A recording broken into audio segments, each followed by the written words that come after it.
Hey chickies, okay, today we are doing a palm tree gradient. I really hope you like it. Let's get into it.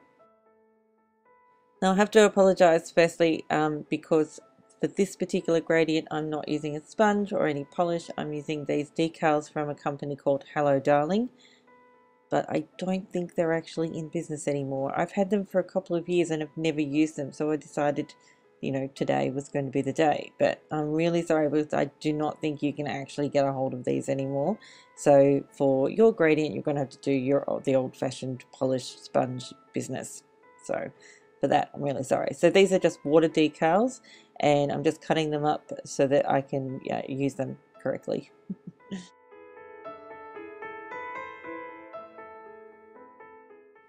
So as I said before, these are water decals, and when you're using water decals, it's really important that you try and make sure the water isn't too cold or too warm. So just make it sort of like a tepid kind of temperature. Now the decals are in the water for about 15 to 20 seconds, and that makes it easy to take it off the backing paper. Then just lay that over the nail. To be honest, I wasn't really impressed with these. I didn't really like the way they worked. I used Seche Vite to shrink them onto my nail, but it shrank a little bit too much. So you can see on one side it actually completely shrank off my nail, and there's no colour in that spot, but I'm going to fix that later. I'm not really sure that I would want to use them again. They're not as easy to use as I thought they were going to be. That could be because they're like 2 years old. But I mean, that really shouldn't make any difference. There was no expiry date on the packet. Anyway, so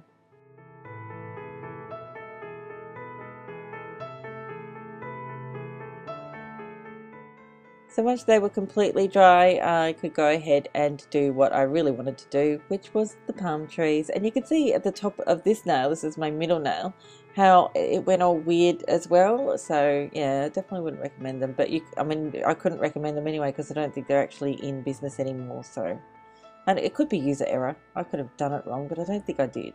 But anyway, so palm trees, which is always fun, and I'm using again black Acrylic Craft paint and a fine detail brush. All the details of which will be in the description box down below, as per usual.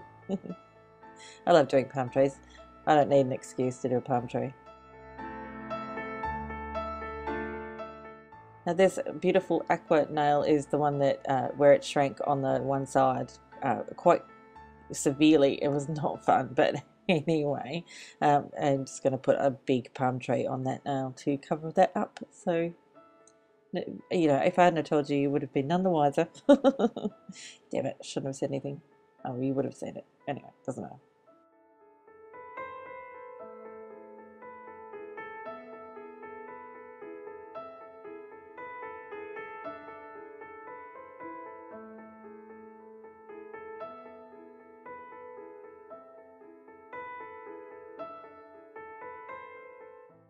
And once all of that is completely dry, you can go ahead and top coat. I'm using Seche Vite once again. And that's it for this one. I really hope you liked it, despite the fact that I use products I don't think you can actually buy anymore, so I apologize for that. Anyway, let's get into the Q&A for this video. So first question comes from Vicky Priest. Vicky's asking what I use to watermark around the cuticles on my photos. I use an app called Type Drawing. I'm not sure that it's free, but I really love it and I use it all the time. The next question comes from Nicole Santiago. Nicole asks, what nail polish remover do you use? I use a generic non-acetone remover, which I buy from a nail beauty supply store online here in Australia. I buy it in bulk, but yeah, it's just a generic one, no particular brand. And that's it for this Q&A. It was a really short and sweet one this time. Thank you so much again for watching. I'll see you next time. Bye, chickies. Oh, and thank you for subscribing. And thanks for that delicious thumbs up. Bye.